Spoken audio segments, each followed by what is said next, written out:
అందరికీ నమస్కారం.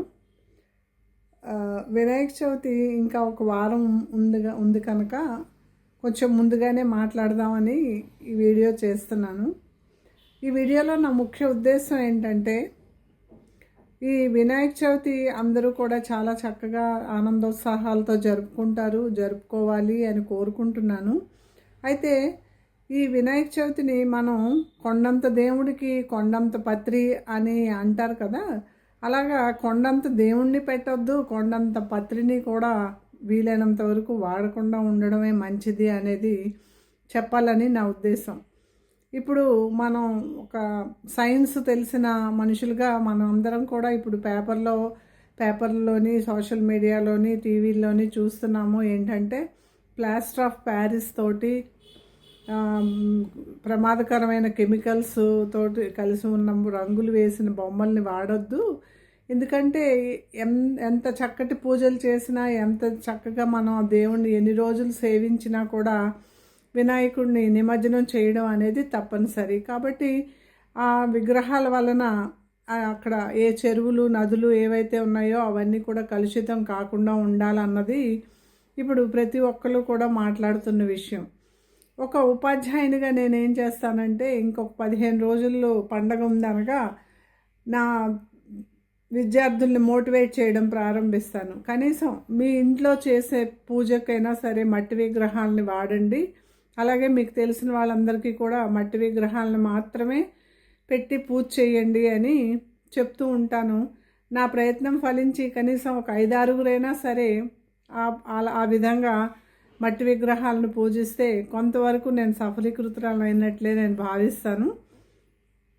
మా చిన్నప్పుడైతే ఇన్ని వినాయకుళ్ళు వీధికి 4-5 ప్రతి పిల్లలు పెద్దవాళ్ళు పోటాపోటీగా ఆ వీధిలో 10 అడుగులు పెట్టారు కాబట్టి మనం 14 అడుగులు పెడదాము, ఇలాంటి పోటీలు ఏమీ ఉండేవి కాదు.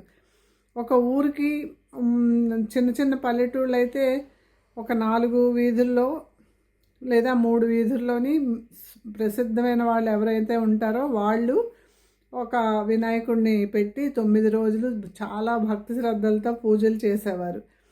అదే కాకుండా కొంచెం ఒక మాదిరి టౌన్లలో కూడా మరీ ఇలాగా ప్రతి అడుగుకి ప్రతి వీధి చివరన వినాయకుళ్ళు కాకుండా కొన్ని ముఖ్యమైన కూడళ్లలో వినాయకుడిని పెట్టి చాలా చక్కటి కార్యక్రమాలన్నీ జరిపించేవాళ్ళు అనమాట. అదేవిధంగా ప్రతి పాఠశాలలో కూడా ఆ రోజు విద్యార్థులందరూ కూడా వినాయకుడికి గరిక, పువ్వులు, కొద్దిగా బియ్యం, బెల్లం ముక్క, ఎందుకంటే వినాయకుడికి ప్రీతి అయింది కదా బెల్లం ముక్క ప్రసాదం, అరటిపళ్ళు లాంటివి పట్టుకొని స్కూల్కి వస్తే అక్కడ ఉన్న ఉపాధ్యాయులే ఆ పూజ చేసి ఆ రోజు వినాయకుడి కథ చెప్పి వాళ్ళకి అక్షింతలు వేసి పంపించడం అనేది ఆనవాయితీగా వస్తుండేది మా చిన్నప్పుడు. అలాగే ప్రతి ఒక్కరు కూడా వినాయక చవితి రోజు స్కూల్కి వెళ్ళి ఆ స్కూల్లో మాస్టర్ చేసిన పూజని చూసి వాళ్ళు నమస్కరించుకొని ఆ కథ విని అక్షింతలు వేసుకొని ఆ తర్వాత ఊళ్ళో ఉన్న వినాయకుళ్ళన్నింటినీ చూడడానికి వెళ్తూ ఉండేవారు.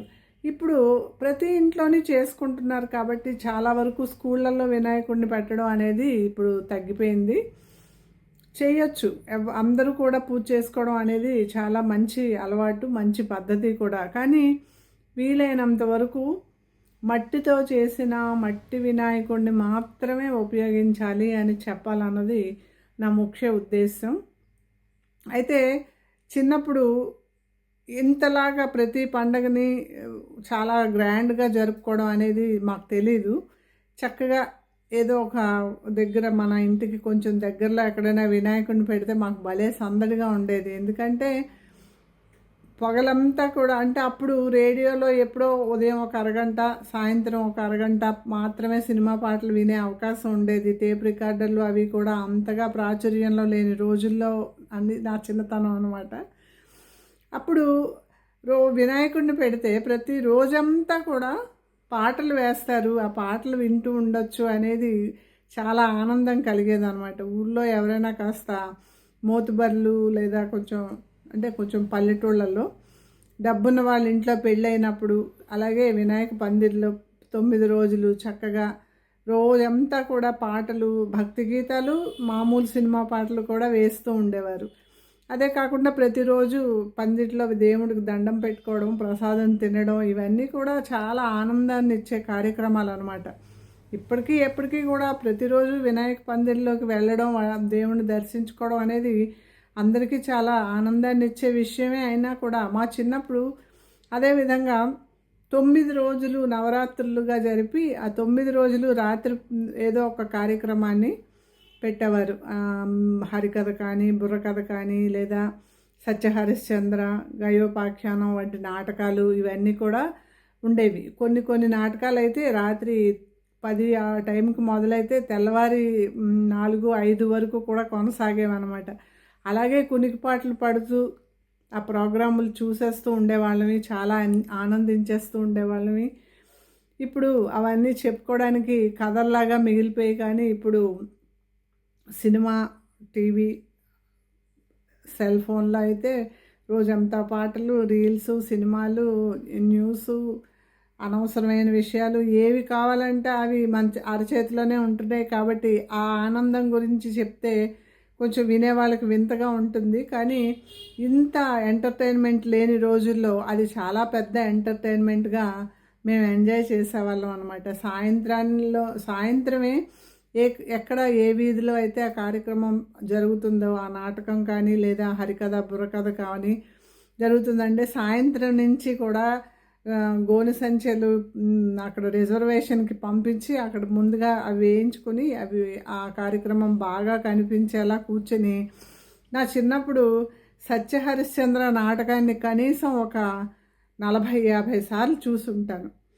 అలాగే మిగతా నాటకాలు కూడా కొన్ని రకాల హరికథలు అవన్నీ ఇప్పుడు కనుమరుగైపోతున్నాయి. కానీ అవన్నీ కూడా మా జనరేషన్ వాళ్ళకి మంచి తీపి గుర్తులు అన్నమాట. అవన్నిటినీ ఒకసారి గుర్తు చేసుకుంటూ మరొకసారి సేఫ్గా చక్కగా ఈ వినాయక చవితిని మట్టి విగ్రహాలతో పూజించుకుని వినాయక చవితిని అందరూ చక్కగా జరుపుకోవాలని కోరుకుంటూ సెలవు తీసుకుంటున్నాను.